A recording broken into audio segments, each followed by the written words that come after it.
नमस्कार विद्यार्थी मित्रांनो, मी आकाश कवळे स्वागत करतो तुमच्या सर्वांचं माझ्या यूट्यूब चॅनलमध्ये, ज्याचं नाव आहे गुरुराज कॉमर्स. गुरुराज कॉमर्स एक पाऊल मराठी विद्यार्थ्यांकडे.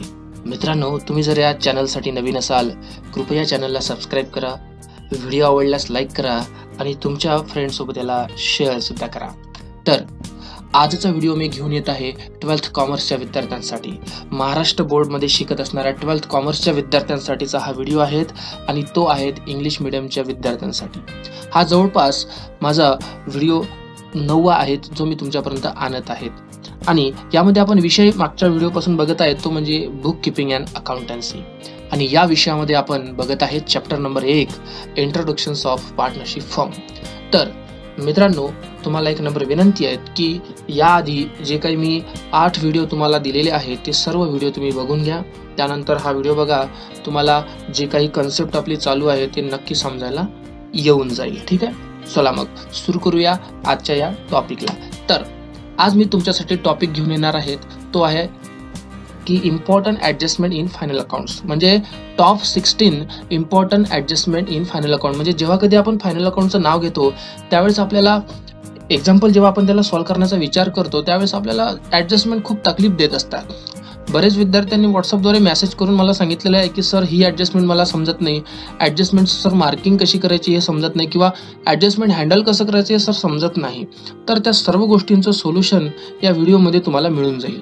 त्यामुळे व्हिडिओ अगदी शेवटपर्यंत बघा, तुम्हाला नक्की तो समजणार आहे आणि तुमच्या एक्झाममध्ये आउट ऑफ मार्क म्हणजे फायनल अकाउंट्सच्या एक्झाम्पलमध्ये आउट ऑफ मार्क्स मिळवण्यासाठी अत्यंत उपयोगाचा व्हिडिओ हा ठरणार आहे. ठीक आहे मित्रांनो, या व्हिडिओमध्ये काही मी शॉर्ट ट्रिक्सचा सुद्धा वापर करणार आहेत, तर ते सुद्धा तुम्ही जाणून घेण्याचा प्रयत्न करा. आणि त्या शॉर्ट ट्रिक्सला मी अगोदरच्या व्हिडिओमध्ये सुद्धा डिस्कस केलेलं आहे, तरी ते सुद्धा तुम्ही पाहून घ्या. ठीक आहे मित्रांनो, चला तर सुरुवात करत आहे आपल्या टॉप 16 इम्पॉर्टंट ॲडजस्टमेंटसाठी. ठीक आहे, तर चला लेट्स डिस्कस इम्पॉर्टंट ॲडजस्टमेंट. तर आपल्या स्क्रीनवर सुरुवातीला 5 ॲडजस्टमेंट दिसत आहे. तर या ॲडजस्टमेंट आपल्याला व्यवस्थित समजून घ्यायच्या आहेत. ठीक आहे मित्रांनो, आणि तुम्हाला याच्यासमोर कुठे कुठे स्टार दिसत आहे, सर्वाला मी स्टार नाही केलेला आहे, कुठे कुठे रेड कलरचं तुम्हाला स्टार दिसत आहे. मित्रांनो, हा स्टार अत्यंत महत्त्वाचा ठरणार आहे, कारण ज्याच्यासमोर हा स्टार आहे त्या ॲडजस्टमेंट तुम्हाला एक्झाममध्ये मॅक्झिमम पाहायला मिळेल. तुम्ही प्रिव्हियस इयरचे जे काही क्वेश्चन पेपर उचलून बघाल तर त्यामध्ये हे ॲडजस्टमेंट जास्त रिपीट झालेले आहे. त्यामुळे तुम्हाला या ज्या काही ॲडजस्टमेंट समोर स्टार आहे त्याला व्यवस्थित लक्ष केंद्रित करून समजून घ्यायचं आहे. ठीक आहे, चला तर पहिली ॲडजस्टमेंट काय असते बघा, क्लोजिंग स्टॉक. ही प्रत्येक एक्झाम्पलमध्ये क्लोजिंग स्टॉकची ॲडजस्टमेंट असते, म्हणजे असते, ज्याला आपण मराठीमध्ये अंतिम मालसाठा असं म्हणत असतो. तर याचे 2 परिणाम होत असतात मित्रांनो. पहिला परिणाम बॅलन्स शीटच्या ॲसेट साईडला करायचा आहे. कुठे करायचा आहे? बॅलन्स शीटच्या ॲसेट साईडला. आणि दुसरा परिणाम ट्रेडिंग अकाउंटच्या क्रेडिट बाजूला, ट्रेडिंग अकाउंटच्या जमा बाजू आपण ज्याला म्हणतो त्या साईडला करायचा आहे. आपण काही मार्किंगचा सुद्धा वापर करतो, जसं मी मार्किंग सांगत आहो, लक्ष असू द्या थोडंसं. जसं आपण T1 म्हणजे ट्रेडिंग अकाउंटची काय करतो, डेबिट बाजू असं समजतो. त्यानंतर T2 म्हणजे आपण ट्रेडिंग अकाउंटची क्रेडिट बाजू असं समजतो. ठीक आहे, त्यानंतर आपण आणखी काही मार्किंग लक्षात घेतली होती. L1 म्हणजे आपण प्रॉफिट अँड लॉस अकाउंटची डेबिट बाजू असं समजतो. त्याच्यानंतर L2 म्हणजे आपण त्या प्रॉफिट अँड लॉस अकाउंटची क्रेडिट बाजू असं समजतो. त्याच्यानंतर आणखी आपण शॉर्ट ट्रिक्स गेल्या व्हिडिओमध्ये बघितलं होतं ते म्हणजे B1 म्हणजे आपण काय समजलं होतं की जे काही तुमचं लायबिलिटी साईड आहे बॅलन्स शीटमध्ये, कोणती साईड? लायबिलिटी साईड आहे ती म्हणजे B1 आपण असं समजतो. आणि B2 म्हणजे काय, तर आपण जे काही बॅलन्स शीटमध्ये ॲसेट साईड आहे त्याला आपण B2 असं म्हणत असतो. तर हे होती माझी शॉर्ट ट्रिक्स.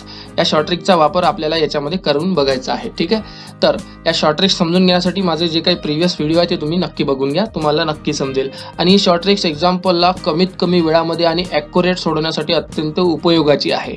ठीक आहे, ओके. तर बघा आता याची शॉर्ट ट्रिक्स कशी तयार होणार. क्लोजिंग स्टॉकचे 2 परिणाम. एक म्हणजे बघा, जसं की आपण इथे लक्षात घेऊ शकतो, T2 म्हणजे ट्रेडिंग अकाउंटची क्रेडिट साईड आणि दुसरा परिणाम म्हणजे B2 म्हणजे तुमची ॲसेट साईड. ठीक आहे, हे तुम्हाला लक्षात ठेवायचं आहे. आम्ही याला शॉर्टकट्समध्ये काय म्हणत असतो, T2 आणि B2 नेहमी येतात, नेहमी ही ॲडजस्टमेंट येतात तुमच्या एक्झाम्पलमध्ये, पेपरमध्ये नेहमी राहतात, सुरुवातीलाच राहते. या ॲडजस्टमेंटशिवाय तुमचं गणितच नाही बनलं जात. ठीक आहे, त्याच्यामुळे याला व्यवस्थित करून घ्यायचं आहे. याचे क्लोजिंग स्टॉक दिसल्याबरोबर 2 परिणाम, एक T2 आणि दुसरा B2. त्याच्यानंतर सेकंड बघा, आउटस्टँडिंग एक्सपेन्सेस. आउटस्टँडिंगचा अर्थ होते देणे बाकी असणारे. आउटस्टँडिंग म्हणजे देणे बाकी, किंवा दुसरा सुद्धा मराठीत शब्द आपण असं सांगू शकतो ती म्हणजे अदत्त. ठीक आहे. एक्सपेन्सेस म्हणजे खर्च तुम्हाला माहीतच असेल. तर एखादी आउटस्टँडिंग एक्सपेन्सेस आहे तर तो खर्च आपला वाढणारा असतो. काय असतो? तो खर्च आपला वाढणारा असतो. आणि तुम्हाला एक लक्षात घ्यायचं, आउटस्टँडिंगच्या बाबतीत तो खर्च वाढणार आहे म्हणून प्लस हे साईन लक्षात ठेवायचं आहे. ठीक आहे. तर बघा, याला काय करायचं आहे की पर्टिक्युलर जो काही खर्च आहे त्याच्यामध्ये त्याला ऍड करू. ठीक आहे. मग तो खर्च कुठला पण राहू शकते. मग तो खर्च ट्रेडिंग अकाउंटचा राहू शकते किंवा तो प्रॉफिट अँड लॉस अकाउंटचा पण राहू शकते. जो काही असेल त्याच्यामध्ये तो प्लस होईल. आणि त्याचा दुसरा परिणाम, एखादी देणे असणारा खर्च आपली लायबिलिटी असते आणि म्हणून तो बॅलन्स शीटच्या लायबिलिटी साईडला आपल्याला नोट करायचा आहे. ठीक आहे. मग आपण याला परिणाम कसा करू शकतो बघा. आता याच्यामध्ये प्लस करण्यासाठी एखादी खर्च ट्रेडिंगचा आहे तर आपल्या भाषेमध्ये आपण त्याला T1 प्लस असं म्हणणार. त्याच्यानंतर एखादी खर्च समजा T1चा नाही आहे, एखादी प्रॉफिट अँड लॉस अकाउंटशी संबंधित आहे तर आपण त्याला L1 असं उच्चारतो, तर तो L1 मध्ये प्लस होणार. ठीक आहे. ॲट अ टाइम तुम्हाला दोन्ही राहू शकते किंवा एक पण राहू शकते. ठीक आहे. ॲडजस्टमेंट म्हणजे ट्रेडिंगशी संबंधित सुद्धा असू शकते किंवा तुमच्या प्रॉफिट अँड लॉसशी संबंधित सुद्धा राहू शकते. तर सिंपल काय लक्षात घ्यायचं आहे की आउटस्टँडिंग म्हटलं की त्याला प्लस करायचं आहे खर्चामध्ये. ठीक आहे. आणि समोर बघा, दुसरा परिणाम तर आपल्याला बॅलन्स शीटच्या देयता बाजू, ज्याला आपण लायबिलिटी असं म्हणतो. ठीक आहे. तिथे आपल्याला नोट करायचं आहे. तर हे सुद्धा ॲडजस्टमेंट वारंवार एक्झाम्पलमध्ये तुम्हाला विचारत असते. ठीक आहे. तर बघा, लक्षात घ्यायचं, ह्या दोन्हीही व्यवस्थित आपल्याला आल्या पाहिजे. ठीक आहे. त्यानंतर आहे थर्ड, काय म्हणते बघा, प्रीपेड. प्रीपेड एक्सपेन्सेसचा अर्थ होते जास्तचा. एक्सपेन्सेस म्हणजे खर्च आणि प्रीपेड म्हणजे जास्तचा केलेला खर्च. आता जसं तुम्ही आउटस्टँडिंगच्या बाबतीत प्लसचं साईन लक्षात ठेवलं, त्याच पद्धतीनं तुम्ही प्रीपेडच्या बाबतीत जर मायनसचं साईन लक्षात ठेवलं तर आपल्याला व्यवस्थित समजू शकते. कसं काय बघा. तर बघा, प्रीपेड म्हणजे एखादी गोष्ट आपल्याला करायची नव्हती, म्हणजे एखादी खर्च करणे नव्हता पण आपण आगाऊचा करून टाकला, तर त्याला आपण प्रीपेड म्हणत असतो. ठीक आहे. तर बघा, याला काय करायचं, deduct from the particular expenses on debit side of trading account असेल तर trading, profit account profit and loss असेल तर प्रॉफिट अँड लॉस. म्हणजे याला इथे असं म्हणायचं आहे की जो काही खर्च आहे, मग तो T1चा असो, ज्याला आपण ट्रेडिंगचं डेबिट म्हणणार, आणि मग तो तुमचा L1चा असो, कुठलाही असो, तो आपापल्या याच्यातून काय होऊन जाईल, वजा होऊन जाईल. ठीक आहे. वजा होऊन जाईल. आणि त्याचा दुसरा परिणाम काय होईल, तर बॅलन्स शीटच्या ॲसेट साईडला त्याला दाखवायचं आहे, म्हणजेच आपल्या भाषेमध्ये B2ला दाखवायचं आहे. जर तुम्ही विचार केला तर सेकंड आणि थर्ड ॲडजस्टमेंटचा जर एकामेकासोबत रिलेशन जोडण्याचा प्रयत्न केला तर एकामेकाच्या अपोजिट आहे. जसं बघा, आउटस्टँडिंग प्लस होते, प्रीपेड मायनस होते. जसं तुम्ही आउटस्टँडिंगचा विचार केला तर ते लायबिलिटी आहे, प्रीपेडचा विचार केला तर ते संपत्ती आहे, ॲसेट्स आहे. ठीक आहे. आय होप तुमच्या तीनही ॲडजस्टमेंट क्लिअर झाल्या असेल. या तीनही ॲडजस्टमेंट जास्त विचारला येतात. ठीक आहे. त्यानंतर आहे चौथी ॲडजस्टमेंट. काय म्हणते बघा, इन्कम रिसिव्ह इन ॲडव्हान्स. एखादी उत्पन्न तुम्हाला जास्तच मिळालं, इन ॲडव्हान्स म्हणजे जास्तच मिळालं, ज्याला दुसऱ्या भाषेमध्ये प्री रिसिव्ह इन्कम असं म्हणतात. ठीक आहे. आगाऊ मिळालं, सरळ शब्दामध्ये काय झालं, एखादी उत्पन्न आपल्याला आगाऊ मिळालं. ठीक आहे. मग आता आगाऊ मिळालं तर ते चालूचं राहत नाही, ते पुढलं वगैरे असते, पुढल्या वर्षाचं वगैरे असते. तर अशा वेळी आपल्याला काय करायचं आहे, याला सुद्धा काढून टाकायचं आहे. ठीक आहे. कारण ते चालूचं नसते, ते समोरचं कुठलं तरी असेल, म्हणून याला आपण वजा करू.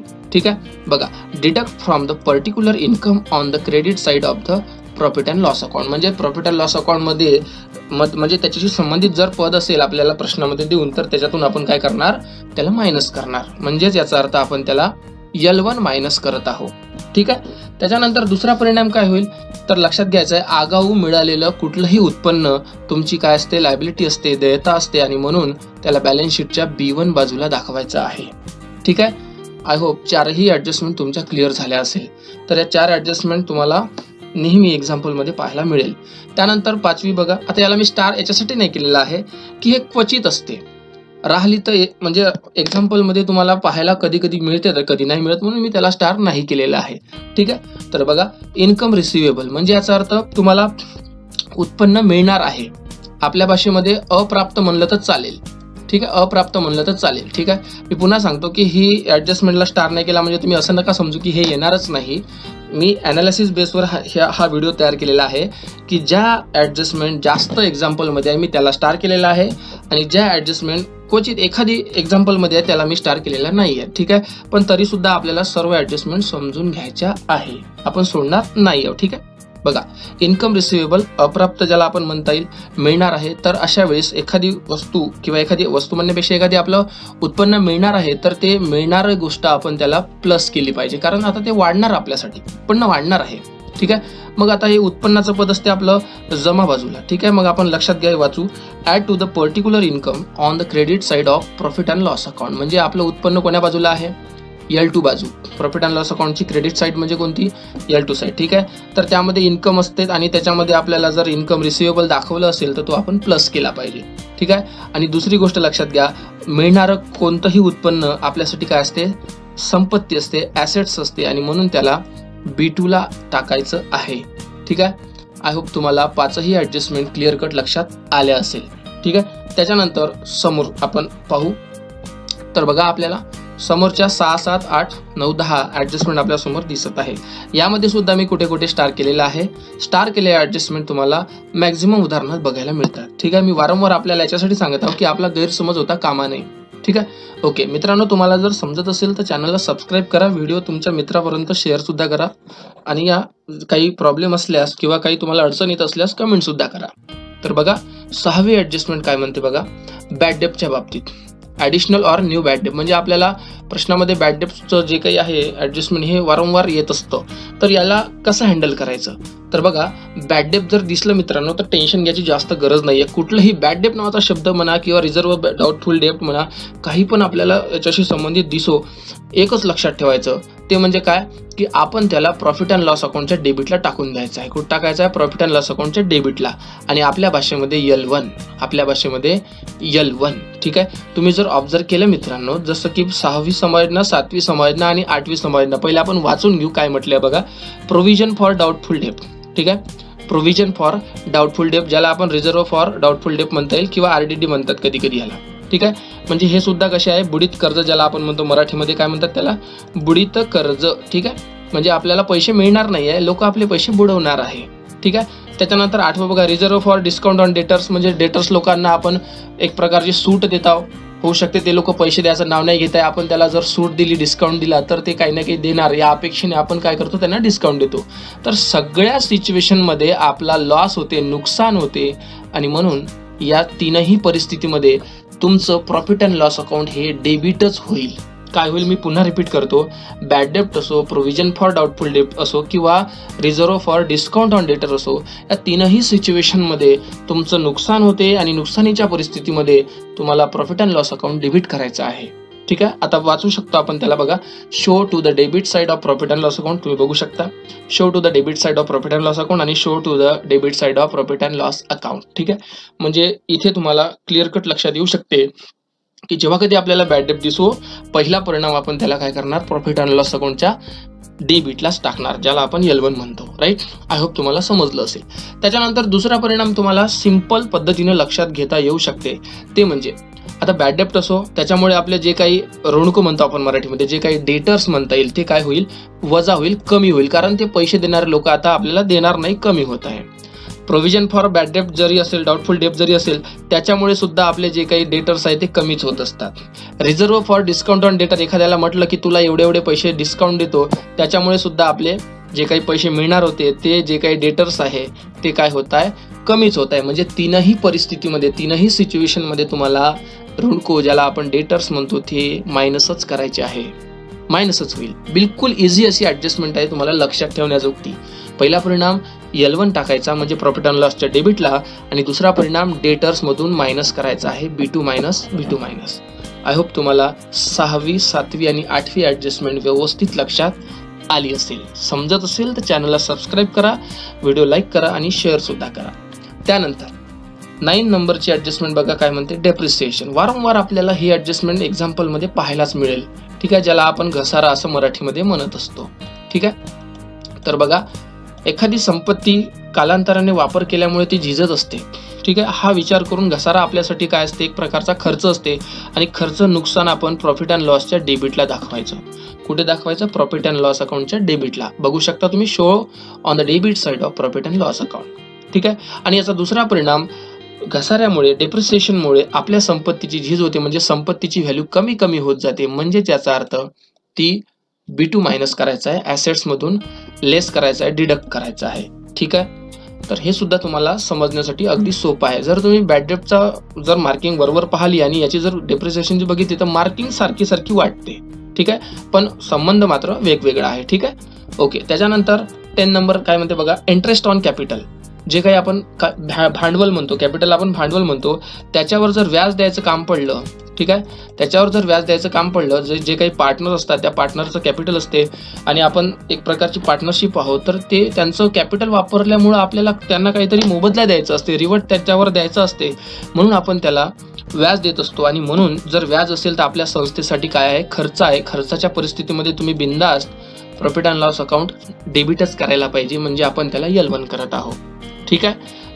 त्याच्यानंतर सेकंड याचा परिणाम काय होणार बघा, की पार्टनरचं जे काही कॅपिटल अकाउंट आपल्याला ओपन करायची वेळ असेल किंवा जे काही करंट अकाउंट असेल, तर त्याच्या क्रेडिट साईडला आपल्याला काय करायचं आहे, हे इंटरेस्ट ऑन कॅपिटल दाखवायचं आहे. कारण ते त्या पार्टनरसाठी उत्पन्नाचं काम करते, इन्कमचं काम करते. म्हणून त्यांच्या जे काही कॅपिटल म्हणा किंवा करंट अकाउंट म्हणा, त्याला आपल्याला काय करायचं आहे, क्रेडिट साईडला दाखवायचं आहे. ठीक आहे. कोण्या साईडला, क्रेडिट साईडला. ओके. आय होप तुम्हाला या 10ही ऍडजस्टमेंट क्लिअर कट लक्षात आल्या असेल. चला समोरचे ऍडजस्टमेंट बघू. तर बघा, जे काही आपण इकडले 10 बघत आहे, तर 10 मधलं म्हणजे first stage interest on capital आपण बघितली. 10 मध्ये आपल्याला आणखी 2 स्टेज अजून बघायचे आहेत, त्या समजून घेऊ. तर बघा, इंटरेस्ट ऑन ड्रॉविंग. ड्रॉविंग म्हणजे सरळ शब्दामध्ये उचल आपण त्याला म्हणता येईल. ठीक आहे. म्हणजे पार्टनर्सने व्यवसायातून, बिझनेसमधून काही पैसे म्हणा किंवा वस्तू या कुठल्याही गोष्टीची जर केली असेल उचल, तर त्याला आपण म्हणजे ड्रॉविंग असं म्हणत असतो. आणि त्या ड्रॉविंगवर जर काही पैसे जास्तचे आपण घेत असेल त्या व्यक्तीकडून, तर त्याला इंटरेस्ट ऑन ड्रॉविंग असं म्हणता येईल. ठीक आहे. तर बघा, इंटरेस्ट ऑन ड्रॉविंगच्या बाबतीत आपल्याला समजून घ्यायचं आहे की जेव्हा कधी एखादा पार्टनर्स ड्रॉविंग करतो आणि त्याच्या बदल्यात तो आपल्याला काही जास्तचे एक्स्ट्रा पैसे देतो त्या ड्रॉविंगवर, तर ते त्याचं इंटरेस्ट होईल, व्याज होईल. आणि अशामुळं आपल्याला पार्टनरचं कॅपिटल अकाउंट काय करायचं आहे, डेबिट करायचं आहे. काय करायचं आहे, पार्टनरचं कॅपिटल अकाउंट म्हणा किंवा करंट अकाउंट असेल तर ते काय होईल, डेबिट करायचं आहे. कारण ते त्याच्यासाठी एक प्रकारचा, पार्टनरसाठी काय असते, एक प्रकारचा तो एक्सपेन्सेस असते. ठीक आहे.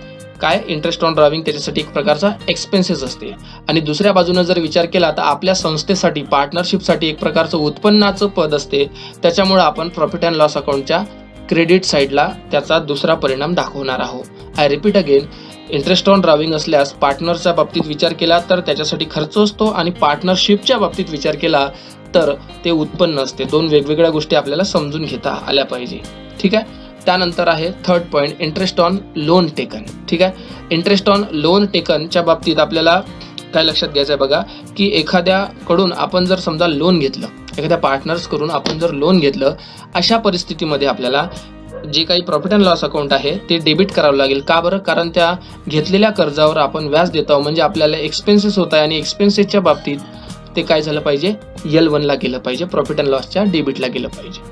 त्याच्यानंतर दुसरा त्याचा परिणाम काय करता येईल, तर लोनच्या जे काही आहे त्याचं जे काही इंटरेस्ट आहे त्याच्यामुळं तुमचं जे काही लोनची अमाऊंट आहे ती काय होईल, वाढून जाईल, इन्क्रीज होईल. आणि म्हणून लोनमध्ये त्याला काय करायचं आहे, प्लस करायचं आहे. लायबिलिटीला लोन असते आपलं, आणि त्याच्यामध्ये ते काय होऊन जाईल, B1 प्लस होऊन जाईल. ठीक आहे. ओके. त्याच्यानंतर आहे 11th नंबरची ऍडजस्टमेंट बघा, interest on investment and on loan given. अगोदरची जर विचार केला तर लोन टेकन होतं, आताचा जर विचार केला तर लोन गिवन आहे.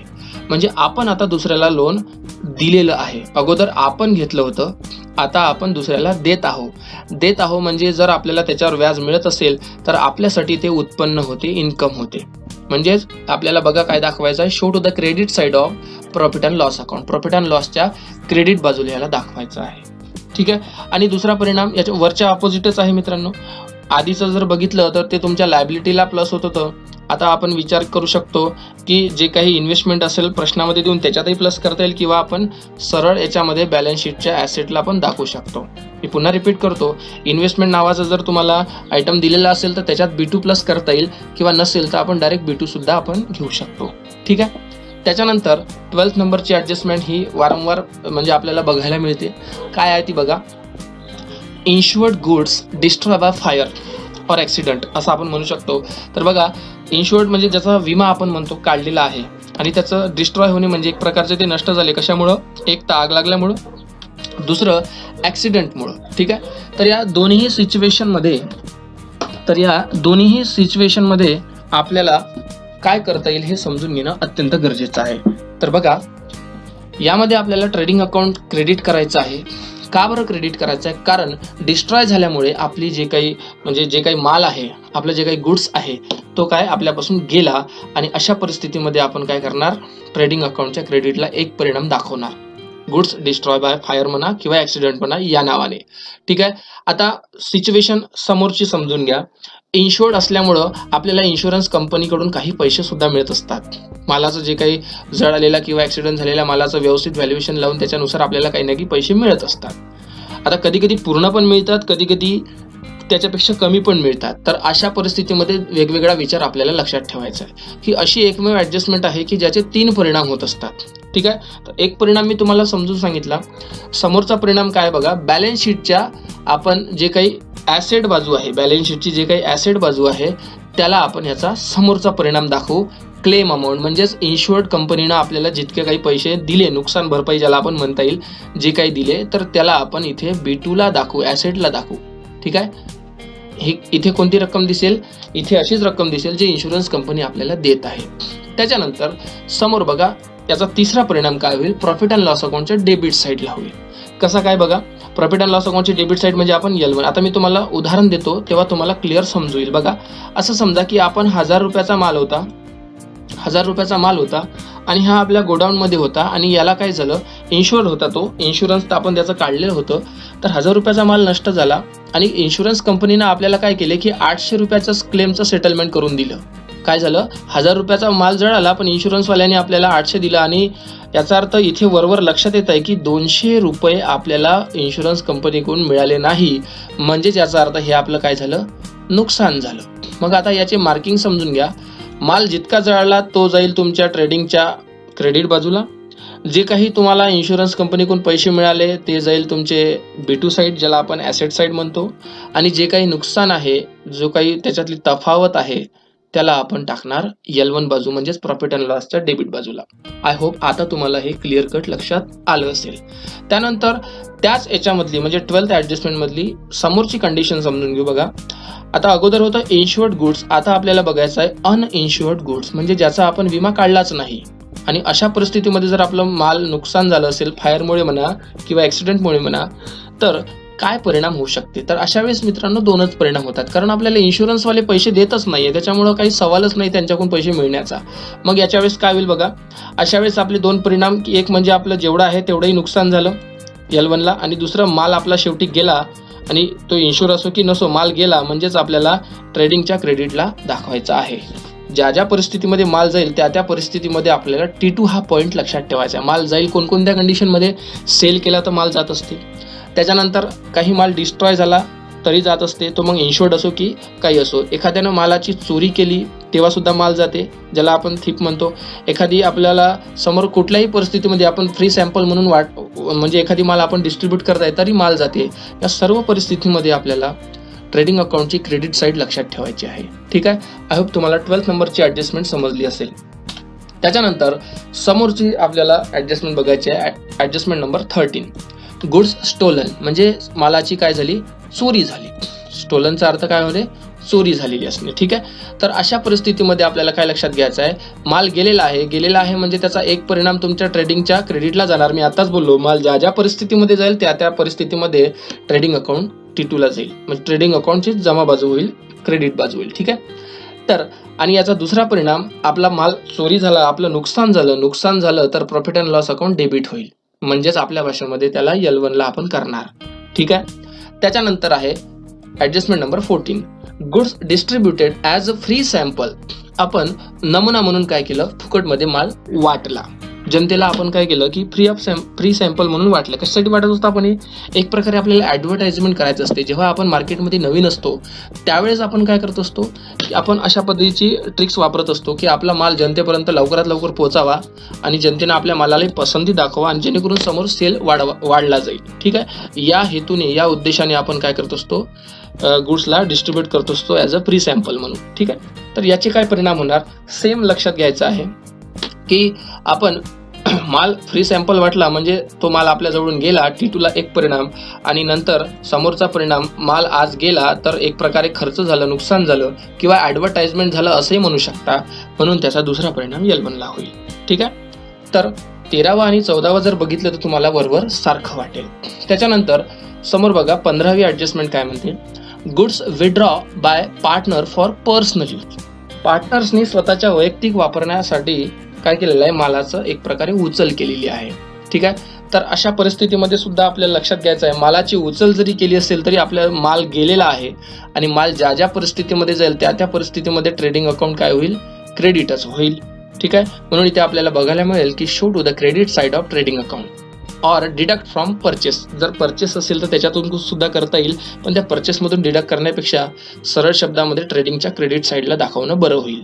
ठीक आहे, आणि दुसरा परिणाम, पार्टनरचं कॅपिटल अकाउंट असेल तर त्याच्या कॅपिटलच्या म्हणा किंवा करंट अकाउंट असेल तर त्याला आपण डेबिट बाजूला दाखवायचं आहे, कारण त्याची एक प्रकारची हे ड्रायव्हिंग असल्यासारखीच आहे. काय आहे, एखादी माल उचलला असेल तर ते एक प्रकारची त्याची ड्रायव्हिंग आहे आणि ड्रायव्हिंगच्या पोझिशनमध्ये पार्टनरचं कॅपिटल किंवा करंट अकाउंट हे नेहमी डेबिट केलं जाईल. ठीक आहे, आय होप तुम्हाला 15 नंबरची ऍडजस्टमेंट सुद्धा समजली असेल. लास्ट ऍडजस्टमेंट आपल्याला समजून घ्यायची आहे. आपल्या व्हिडिओची ही लास्ट ऍडजस्टमेंट आहे बघा, अनरेकॉर्डेड परचेस. म्हणजे एक प्रकारची जे काही खरेदी आहे त्याची आपण नोंद केली नव्हती आधी, आता करायची असेल तर काय होईल बघा. तर सिंपल आहे, जर आपल्याला खरेदी म्हणजे परचेसेस आपल्याला अनरेकॉर्ड केली जाते, जर आता रेकॉर्ड करायला गेलो तर सरळ शब्दात आपले परचेस काय होऊन जाईल, वाढून जाईल. परचेस म्हणजे ट्रेडिंग अकाउंटला असते ते परचेस, ज्याला आपण T1 म्हणत असतो. ट्रेडिंगच्या डेबिटला परचेस काय होऊन जाईल, इन्क्रीज होऊन जाईल, वाढून जाईल. ठीक आहे, आणि परचेसचा नेहमी संबंध लक्षात ठेवा क्रेडिटर सोबत असतो आणि म्हणून परचेस केल्यामुळं आपले क्रेडिटर सुद्धा वाढत असतात आणि म्हणून या पोझिशनमध्ये आपले बॅलन्स शीटचे जे काही क्रेडिटर आहे ते सुद्धा इन्क्रीज होणार, B1+ असं इथे दाखवायचं आहे. ठीक आहे, जर तुम्हाला अनरेकॉर्डेड परचेस लक्षात आलं असेल तर अनरेकॉर्डेड सेल्स ऑटोमॅटिकली लक्षात येऊ शकते. बघा ना, जसं आपण परचेसचा विचार केला, परचेस अनरेकॉर्डेड होती, आता त्याला रेकॉर्ड करत आहोत म्हणून ती परचेस वाढली. सेम पद्धतीनं सेलचा विचार होईल आणि सेलचा विचाराच्या वेळेस आपण काय करणार बघा, T2ला सेल असते आणि म्हणून त्याच्यामध्ये सेलमध्ये काय होऊन जाईल, ॲड होऊन जाईल. ठीक आहे, सेलमध्ये काय होऊन जाईल मित्रांनो, ॲड होऊन जाईल. आणि त्याचा दुसरा परिणाम, सेलचा संबंध हा नेहमी डेटर सोबत असतो आणि त्याच्यामुळे तुमचे जे काही डेटर्स असतात म्हणजे ते कोण्या बाजूला असतात, बॅलन्स शीटच्या ॲसेट बाजूला, ते काय होऊन जाईल, ते सुद्धा वाढून जाईल. तुम्ही बघू शकता वरच्या ऍडजस्टमेंटचा आणि या ऍडजस्टमेंटचा, अनरेकॉर्डेड परचेस आणि अनरेकॉर्डेड सेल्स हे एकमेकाच्या अपोजिट असल्यासारखं म्हणजे एक प्रकारचा संबंध आहे ना त्यांचा. परचेसचा परचेस सोबत लावायचा, सेलचा सेल सोबत लावायचा. म्हणजे परचेस अनरेकॉर्डेड आहे तर परचेसमध्ये प्लस होईल, सेल आहे तर सेलमध्ये प्लस होईल. परचेसचा संबंध तुमच्या क्रेडिटर सोबत आहे, क्रेडिटर वाढेल, आणि सेलचा संबंध तुमच्या डेटर सोबत आहे तर तुमचे डेटर्स वाढेल. सिंपल आहे. ठीक आहे, तर आय होप तुम्ही या व्हिडिओतून खूप काही गोष्टी शिकले असाल. तर वारंवार लक्षात घ्यायचं आहे आणि महत्त्वाचं, एक्झामला जायच्या आधी जर तुम्ही हा व्हिडिओ बघून गेले तर तुम्हाला कुठलीही ॲडजस्टमेंट त्रास देणार नाही. ठीक आहे मित्रांनो, तर तुम्ही हा व्हिडिओ शेवटपर्यंत मन लावून बघितला त्याबद्दल तुमचे मनापासून आभार मानतो. थँक्स फॉर वॉचिंग मित्रांनो. गुरुराज कॉमर्स एक पाऊल मराठी विद्यार्थ्यांकडे चॅनलला सबस्क्राईब करा, व्हिडिओ लाईक करा आणि हा व्हिडिओ तुमच्या फ्रेंड्ससोबत शेअरसुद्धा करा. लवकरच भेटूया मित्रांनो पुढच्या एका नवीन व्हिडिओमध्ये. तोपर्यंत टाटा आणि बाय बाय.